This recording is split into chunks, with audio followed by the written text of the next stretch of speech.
Државата горино директорот на Центарот за управување со кризи Стојан Чангелов не планира да си поднесе оставка сега. Оти како што вели, направили повеќе од тоа што е потребно, за да се справат со пожарите во Источна Македонија. Иако пожарите беснеа на целата и градовите, луѓето се преплашени. Хеликоптери немаше вечерта да ги гаснат огнените јазици. Сепак Ангелов рече дека е горд како се справил со ситуацијата.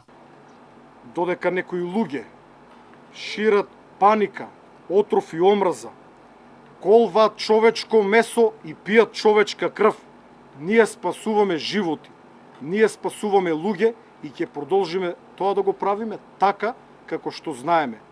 На некои барање имав некои новинарски прашања за некаква си моја оставка, ќе кажам, сега е многу жешко, државата е во пламен или републиката е во пламен. Немам време да размислувам за споредни работи.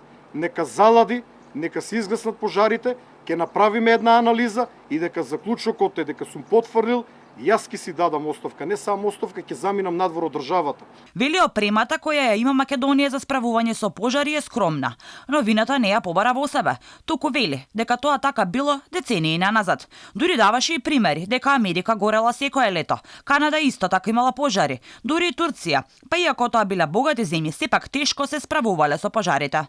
Зошто не летале цело време хеликоптерите, кои им биле на располагање? Ангелов вели дека морале да направат паузи и дека не можеле да летаат на температури над 37 степени. Хеликоптерот, како што веќе реков, околу Пладне, направи пауза. Целата јавност, особено вие новинарите, треба да знаете дека на температури повисоки од 37 степени Целзиусови не е безбедно летањето на хеликоптер. Едноставно ги загрозуваме животите на посадата. Дали заради задоволување на нечии болни амбиции, треба да ги ризикуваме животите на нашите пилоти. Safety first, нека изгори се, нека бидат живи и здрави луѓето.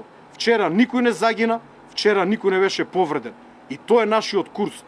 Дрвјата повторно ќе пораснат, дрвјата пак ќе ни се вратат. Загубените човечки животи нема да се вратат. Никогаш. Затоа, како Центар за управување со кризи, целосно ќе бидеме фокусирани на заштита на луѓето, а дури потоа на материјалните добра.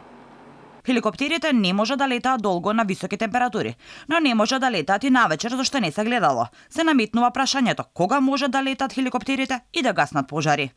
Додека вчера Кочани гореше, шефот на државата Пендаровски кажа дека хеликоптерите немале техничка можност да летаат навечер. Денеска ги прашавме во АРМ зошто тоа не е возможно. Технологијата, апаратите која користат армиските хеликоптери при ноќно летање, поради рапидното зголемување на изборот на светлината, односно од пожарот со самото тоа екстремно ја нарушува безбедноста и оневозможува гаснење на пожари во ноќни услови. Токму затоа секаде воздухопловите може да се употребуваат само додека е видно, односно во ден.